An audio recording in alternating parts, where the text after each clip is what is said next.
Hi, and welcome back to this video series on hymn playing tips for virtual services. I'm Hannah Cruz at the Church Musician's Assistant. If you want to be notified of the upcoming 3 tips over the next 3 days, don't forget to subscribe and click the notification bell and you'll be reminded when the videos come out every single day. Now let's get into tip number 2, which is transpose your hymns to a lower key.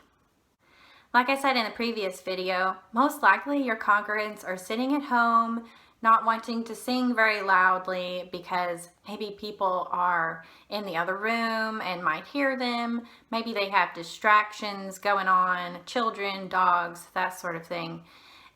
They may not be breathing very deeply. So with all that in mind, bringing the key of the hymn down is just going to make them a little bit more comfortable. I find that a good vocal range, taking into account both sopranos, tenors, as well as the lower altos and basses, is about A to C. So for the sopranos and altos, that would look like A in the ledger lines below middle C, up to C in the staff. Now, transposition is not necessarily an easy thing. If you're able to do it easily, good on you.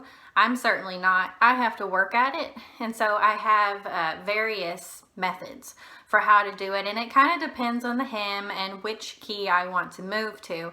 But for our purposes, since we may be lowering hymns quite a few keys, the best technique for me is to simplify the chords and to write the note names of the new chords over the melody. Before I explain how I do that a bit more, there is a course that I have called Creative Hymn Playing for Keyboardists, and it goes into depth on transposition along with many other hymn playing techniques in great detail. So I will include that link on the screen here so that you could see it and type it into your browser. I'll also include a clickable link to it in the description box below.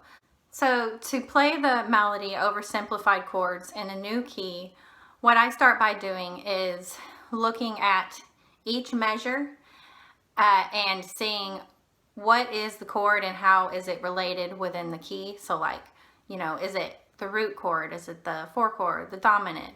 Or another chord within the scale. So I just jot down the note name of the chord in the new key above the melody in my hymnal. And if one chord per measure is too simple, then I'll break it down and look at the middle of the measure and then each beat within the measure. Next, I make sure that I can play the melody by ear or by feel from memory in my right hand.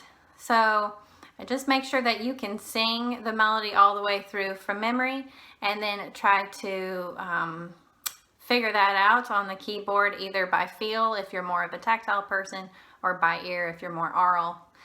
Or if you're more visual, then you could actually look at the hymnal and try to visually translate the intervals from the page to your hand in the new key. Then I play the melody over the roots of the new chords in the pedal. I just do root to start with. Of course, you can add more to the pedal line as you get better at this. And finally, my left hand comes in with the triad.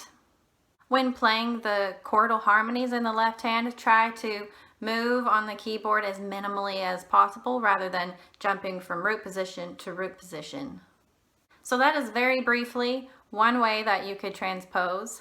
It sounds a little hard at first, but it gets simpler as you do it, and you start to realize that hymns are actually chordally very simple.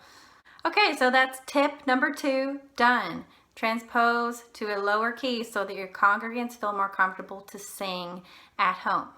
I hope I'll see you tomorrow and the next couple of days for the upcoming tips.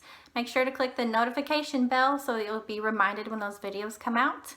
And I will see you soon. Bye.